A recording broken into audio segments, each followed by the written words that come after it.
Whenever I see a comedian, my sadness just washes away. And if I'm already happy, then I even get a little happier. That's because comedians use their talent to make us laugh and smile. Can you imagine what the world would be like if everyone was a comedian? There'd be so much laughing and smiling, who could have time for war and poverty?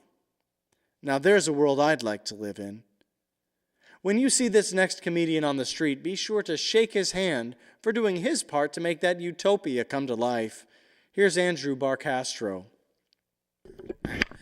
So guys, I was at the mall the other day, and I hadn't been to the mall in a while, but I seem to remember there used to be more things to do at the mall than to just watch businesses die. But I think that's part of the age we live in, though. We have an age with a lot of great movies coming out, though. But it seems like a lot of these movies are better than the dates I go to see them on. Because a lot of people, they say you shouldn't date your coworkers because it'll be awkward. But I am going to be awkward anyways, so I just go for broke on that one. I think my problem is, though, I like my women like I like my coffee. I'm responsible for most of my internal problems. That's why. I know, guys, I do like some aspects of dating, though. Like, one aspect I like a lot is the part where I pay twice as much for something I wouldn't do in the first place. That's a lot of fun for me. But, guys, I don't do things besides just complain about going on dates. I also do stuff like think about mermaids a lot. Spend a lot of time thinking about that. I'm glad they're not real, though, because if they were real, then we'd have to spend all of our time just harvesting their tears so we could cure diseases, and that just seems mean.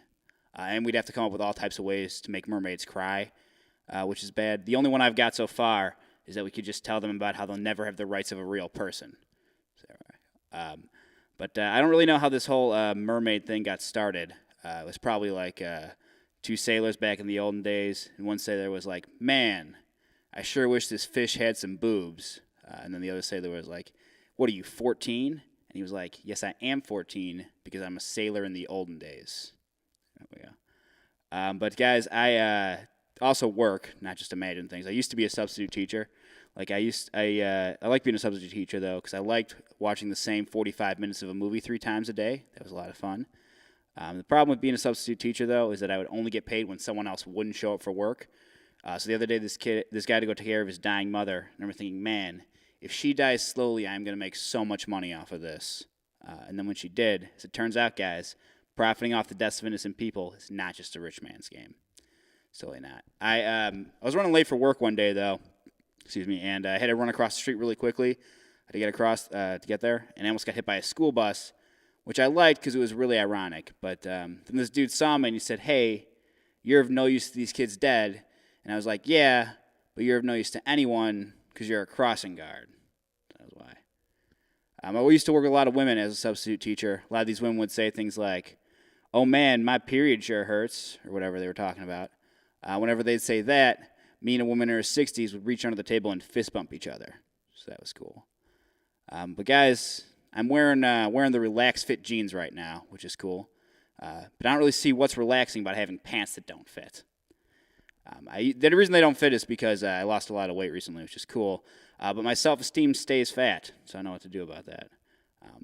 But I have a lot more energy during the day because of all this weight I lost, and I use most of that energy to imagine waffles. So things are going pretty good. But guys, I have roommates now, and I'd like to get out of here on this one. My roommates are people, but I think it would be very bad if my roommate was a turtle, and I think it would be something like this.